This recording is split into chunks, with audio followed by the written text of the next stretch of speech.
Hi, welcome back to another video about the Dutch Revolt. In this third part, I will tell you all about the Dutch Republic and why it was so special. I will describe how the Dutch created a new country during the 17th century.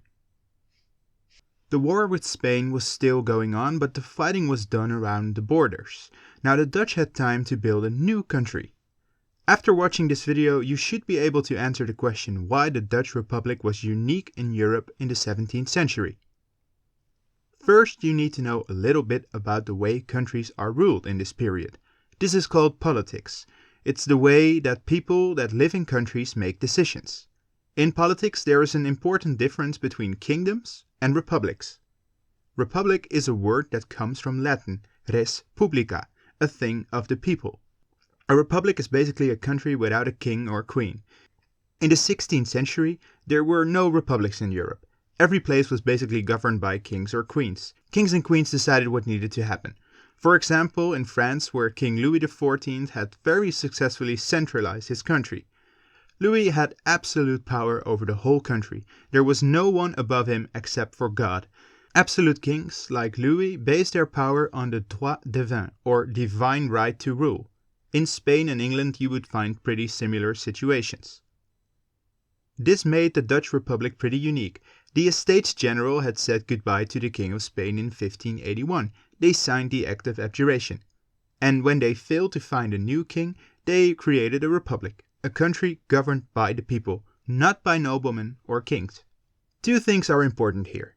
The first thing is this. These people that ruled over the republic were called regents, regenten in Dutch, which should remind you of words like regeren and regering. Kings and queens made decisions by themselves, but in the republic, regents discussed with each other before they made decisions.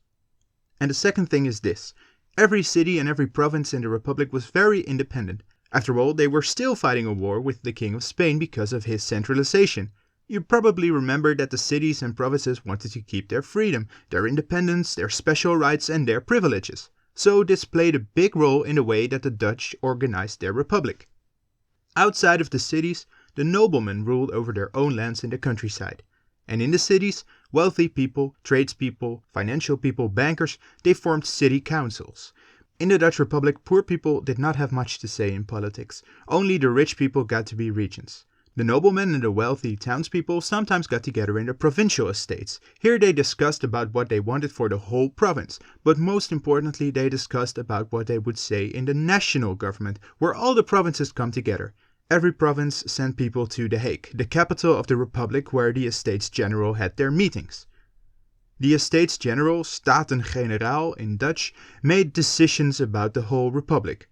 One of their rules was that all the provinces had to agree with each other. It could take a long time and a lot of talking to make decisions.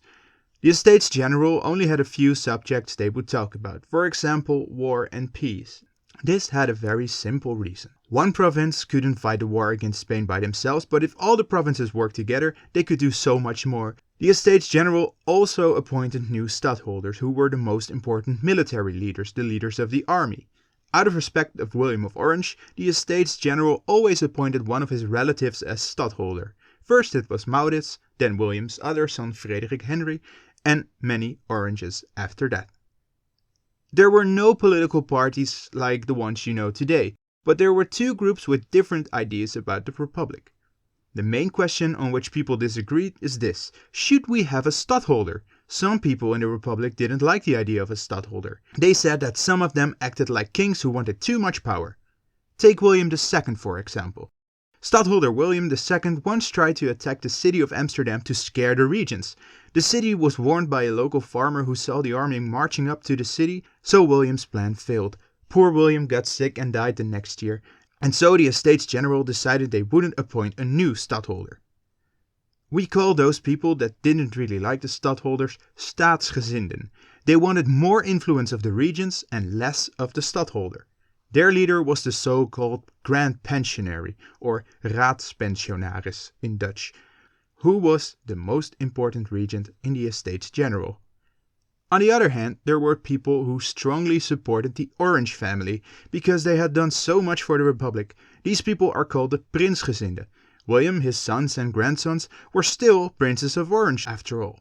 Prinsgezinden wanted a strong influence of the stadtholder and not so much influence from the regents. Some even thought that the stadtholder should become king, but that never happened in the days of the Dutch Republic.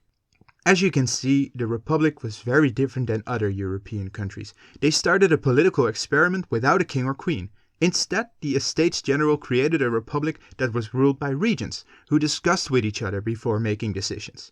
Another reason why the Dutch Republic was so unique is the fact that the provinces and the cities were still very independent from each other. Most European countries became centralized under the rule of kings and queens, but not the Republic. This political experiment was quite successful. In the next video, we will look at the examples of the economic and cultural successes of the Dutch Republic, the so-called Dutch Golden Age, or Gouden Eeuw in Dutch. But for now, all you have to remember is why the Dutch Republic was an exception in Europe. Can you explain why? Thanks for watching. See you next time.